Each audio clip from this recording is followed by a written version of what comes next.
Siempre bien, bienvenidos al canal, ¿qué tal? Hoy he aprovechado que vamos a grabar un vídeo con Sabina aquí en el Palmar, en la Albufera, un pueblo fantástico donde se come muy bien, para contaros una cosa. Y es que cuando estuve buscando noticias para los últimos vídeos, sabéis que estaba en búsqueda de alguna noticia positiva, pero eso ha sido complicado. Encontré una que me pareció súper graciosa, súper interesante, que no se ha comentado en muchos medios de comunicación occidentales, y que quería dedicarle un poquito más de tiempo para contarla, porque es bastante rara. La historia comienza cuando a finales de primavera de este año, un escritor llamado Yi Fan, supongo que se pronunciará así, es de origen chino, especializado en historia alternativa, comienza a buscar en la Wikipedia china historias sobre la Rusia medieval, porque quería un poco de inspiración para este tipo de novela de historia alternativa que él suele realizar, y descubre un artículo muy interesante sobre las luchas entre Moscú y Tver, entre los principados de esas dos zonas en la Edad Media, desde el siglo XIII hasta el siglo XV finales, todas ellas basadas en un relato muy interesante sobre la fantástica, fabulosa mina de Kashin, que es una mina que, según contaba la Wikipedia, está en la región de Tver. Kashin es una pequeña ciudad que está ya casi en la frontera con Yaroslavl, y se supone que durante 2 siglos estas dos regiones, esos dos principados, en ese momento tuvieron unas luchas increíbles por conseguir ese maravilloso recurso que era la mina. La mina es una mina de plata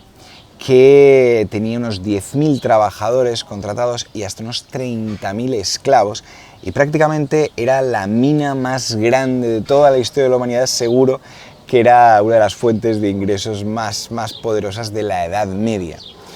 Entonces quedó fascinado por la historia porque nunca había oído hablar de esa mina,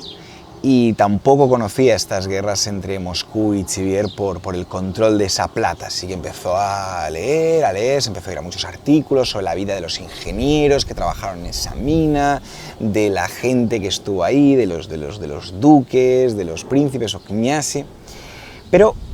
como es una persona muy interesada en la historia, y teniendo en cuenta que hace historia alternativa, pues siempre está buscando fuentes y comprobando fuentes, empezó a darse cuenta de algunas cosas muy extrañas. Lo primero es que los artículos que había en chino eran mucho más extensos que los que había en ruso. También se empezó a dar cuenta que algunas de las fuentes citadas realmente no llevaban a ningún sitio, y le pareció todo muy extraño, porque alrededor de esa historia se juntaban millones y millones de palabras y un montón de textos que habían adjuntos. Así que empezó a comentar esta situación en un foro llamado Shihu, que es un foro de preguntas y respuestas típico en China, y se empezó a levantar una polvareda gigante.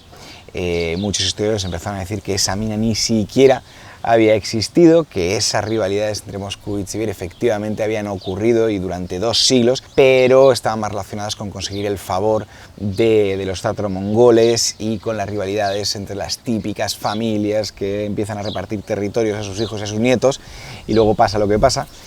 Y entonces empezó la Wikipedia a hacer una investigación en junio de este año. Bueno, pues resultó que había una persona, un autor, que había utilizado 4 cuentas diferentes. La cuenta más importante era una mujer llamada Shemao, que durante 10 años había estado tergiversando la historia de esa época rusa, y además lo había hecho de una manera increíble, porque había escrito más de 200 y pico artículos, había hecho correcciones en hasta 480 artículos, y efectivamente contaba con millones de palabras escritas. Teóricamente, esta autora, esta Shemao, tenía su cuenta en Wikipedia y se presentaba como la hija de un diplomático chino que había ido a vivir a Rusia. Ella misma era historiadora y además se había casado con un ruso, así que estaba viviendo allí en ese momento. Por supuesto, toda esta historia era completamente falsa. El caso es que Shemao, si es que realmente así, se pronuncia así,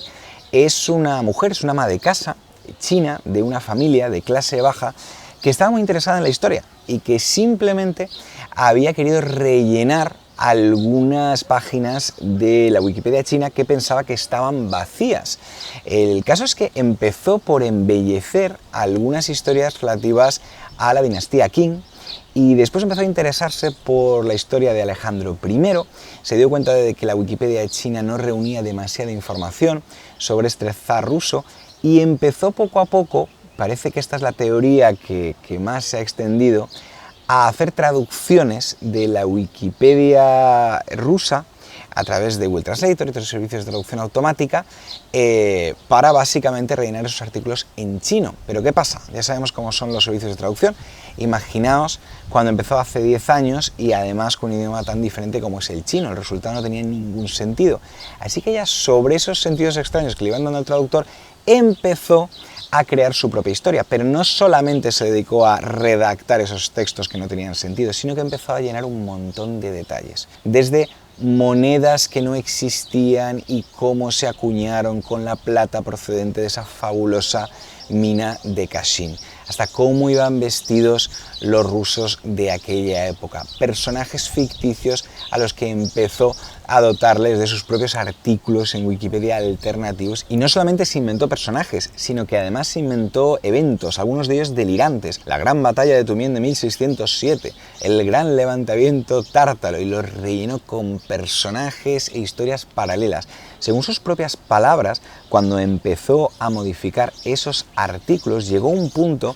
en que le daban pena a los lectores, porque, oye, ella ya había ido contando su verdad y ahora ¿qué iba a hacer? Pues tapar una mentira con más mentiras, así que fue acrecentando toda esa historia extraña. Además, para reforzar sus tesis, lo que hizo era crear fuentes que no existían, como La historia de Rusia desde la antigüedad, un libro supuestamente editado en China que obviamente no existe, y también a muchos historiadores y personajes que había creado para ese fantástico mundo. Después de la investigación, Wikipedia el 17 de junio de 2022, de este año, la echó, cerró todos sus perfiles y ella misma escribió una nota en Wikipedia. Ahora mismo su perfil está cerrado, pero escribió una nota de disculpa en la que justificaba por qué lo había hecho y decía que, bueno, ella simplemente era una persona interesada en historia, no tenía ninguna relación con Rusia ni con el idioma ruso, ni su padre había sido un diplomático destinado a Rusia, pero ella quería rellenar algunas lagunas en la historia. En sus disculpas, ella prometió no volver a hacer nunca nada parecido y comentó que se estaba pensando el empezar a estudiar una profesión para poder usar su tiempo de una manera bastante más útil. Pero el caso es que las distintas comunidades chinas que han ido comentando la noticia, esto ha causado furor. De hecho, a la mujer esta se le han puesto 1000 motes, uno de ellos es el Borges chino, y hay gente que la ha animado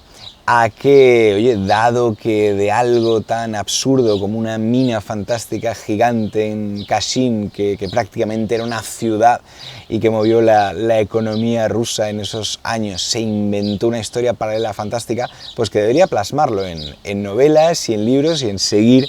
dejar volando esa imaginación. Y no ha faltado el ciudadano chino que ha aprovechado esta ocasión para recordar a sus compatriotas que no utilicen las enciclopedias digitales hechas en el extranjero porque están llenas de mentiras. Supongo que sabéis que la Wikipedia en China está capada y entonces se puede acceder en muchos casos solamente desde VPN, una de las razones por las que los artículos de la Wikipedia de China son muy cortitos y esta mujer fuera rellenándolos. El caso es que este tipo de engaños ha sido algo bastante común en la historia de la Wikipedia. Hay algunos divertidísimos como la Micronesia española, el fútbol sincronizado. Había una muy cachonda de un tal José Murales, un muralista mexicano del cual salió la palabra mural, o sea que imaginad, hay algunas de nivel bastante chungo. Pero esta ha sido una de las historias que más tiempo ha engañado a una población bastante amplia, y es una de las historias que mejor ha estado hecha, uno de los mejores engaños,